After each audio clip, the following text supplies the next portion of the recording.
G'day guys, if you've just done a fresh install of the Multicore custom firmware onto your GB300 and then tried to launch a game, you'll notice you don't have access to any of the new features and everything does look the same. For example, if we load up one of our Game Boy games, you can see it is still full screen with the default palette, and fast forward and rewind don't work. This is because, by default, installing Multicore does not change any of these stock games. There thankfully is a Windows program that does let you change all of these stock systems to use the new custom Multicore cores. Since this is a Windows program, you will need a Windows-based device, and you won't be able to use your phone for this. Let's get into it.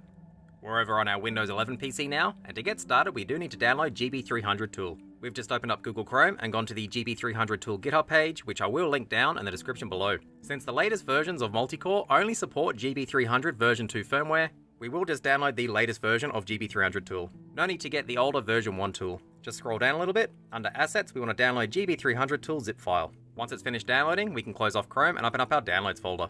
Inside, we should have our GB300 zip file. We just want to extract it, so right-click on it. If you're on Windows 11, you may need to go down to Show More Options. And you can use Windows built-in archiver, just click Extract All, but I always like to use 7-zip, let's go to Extract To. With that extracted, we want to insert the SD card from our GB300. We want to take note of the drive letter, so for me it came up as D drive. You will need to know that in the next step. Open up the GB300 folder and run GB300 tool. Next we want to enter our SD card's drive letter, so again for me it was D drive. You can just press D and click Start. So to make the stock games use the new cores, just select your system from the top. In this test, we'll just be using Game Boy, but the steps are identical for all systems. Now you can either change individual games. So for example, if we just wanted to make Mega Man 2 use the new custom core, just right click on it. At the very bottom, click Convert Selected WQW to Multicore. You can leave the top section as default, but make sure to tick Delete Successfully Converted WQWs. Otherwise, you'll end up with double ROMs on your SD card, just taking up space, and click OK. So Mega Man 2 should now be set to use the new custom core, but it hasn't updated it on our list.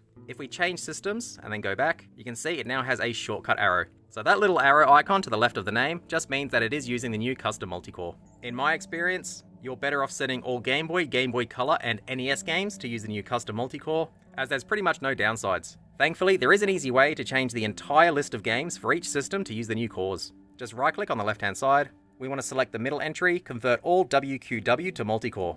Again, keep everything at the top as default. Don't need to change anything in here. And don't forget to check Delete Successfully Converted ROMs. Click OK. This can take a while if you have thousands of games, so just be patient. But for us, we only have 6, so it won't take that long. Again, it hasn't auto-updated the list. We can just change the System tab to refresh it. There we go.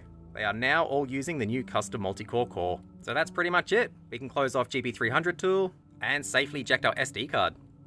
Now we're back on our handheld. If we go down to the Game Boy system menu entry, press Start. All of our games are still there, but they should all be using the new custom core. So if we select Mega Man 1, for example, you now get the red loading screen. You get a purple splash screen just mentioning the controls, and you can see the palette has changed. That's a good sign we are using the new custom core. We'll go into an actual level, and we'll just make sure the new shortcuts work. So we'll play a little bit. Now we can rewind, hold select, hold down B.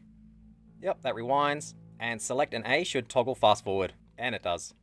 It is worth mentioning you can only convert stock system games that have thumbnails. If the game doesn't have a thumbnail, like you've just imported it fresh, then unfortunately you will need to add a thumbnail before you can set it to use the new custom core. I think that'll do it for today. If you have any questions or comments, let me know down below. Otherwise, thanks for watching.